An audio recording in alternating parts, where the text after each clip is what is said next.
తెలంగాణలో మీ గవర్నమెంట్ ఉంది కాబట్టి మీరు ఎలా బుల్డోజ్ చేస్తారు? కాంగ్రెస్ పార్టీకి బుల్డోజ్ చేయడం రాదు.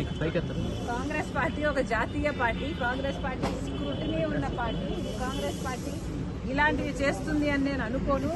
రాజశేఖర రెడ్డి గారు ముఖ్యమంత్రిగా ఉన్నప్పుడు కూడా ఇలాంటి ఫోన్ ట్యాపింగ్ ఎక్కడా జరగలేదు. ఇప్పుడు జరుగుతున్నాయి, కేసీఆర్ గారు చేస్తున్నారు, రేవంత్ రెడ్డి గారు ముఖ్యమంత్రిగా ఉన్నారు కాబట్టే ఇది బయటకు వచ్చింది. కేసీఆర్ గారే గెలిచి కేసీఆర్ గారే అధికారంలో ఉంటుంటే ఇది ఎప్పటికీ బయటకు వచ్చేది కాదు. ఒక మాట చెప్తున్నాను, నేను నా ఇంటికి వచ్చి నా ఆడియోను నాకే వినిపిస్తుంటే నాకెంత అవమానంగా ఉండాలి.